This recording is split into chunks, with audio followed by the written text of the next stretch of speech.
بسم اللہ الرحمن الرحیم۔ حضرت ہود علیہ السلام کی قوم عرب کے قدیم قبائل سامی اقوام کے صاحب اقتدار افراد کا نام ہے۔ عرب کے قدیم باشندے عرب سے نکل کر شام، مصر اور بابل کی طرف بڑھے اور وہاں پر طاقتور حکومتوں کی بنیاد ڈالی۔ انہوں نے ان علاقوں پر 1500 برس تک حکومت کی۔ قرآن کریم میں ان کو عاد اولا کے نام سے یاد کیا گیا ہے۔ وہ عرب کی قدیم قوم سام اور عاد اولا ایک ہی قوم کے دو نام ہیں۔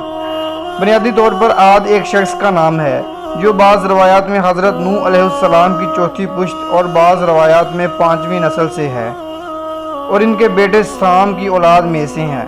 پھر اس شخص کی اولاد اور اس کی طرف سے منسوب ہونے والی پوری قوم کو عاد کہا گیا۔ یہ دنیا کی سب سے قد و آور اور زور اور انسان تھے۔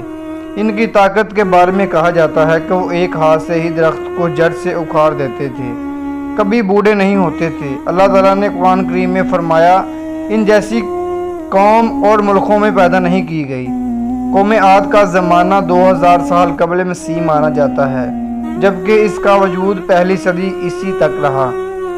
ان کو ہزاروں ستونوں والے شہر کی قوم بھی کہا جاتا ہے۔ ان کا مرکز حضرت موت کا علاقہ تھا۔ یہ لوگ مذہبی طور پر بت پرست تھے۔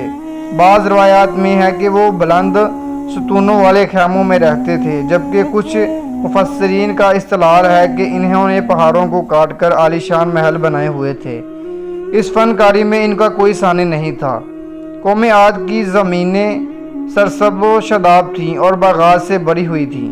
اس سے ظاہر ہوتا ہے کہ ان کی معاشی حالت تو بہت عمدہ تھی، لیکن جہالت، فریب کاری اور بے حیائی نے معاشرتی طور پر کھلا کر دیا تھا۔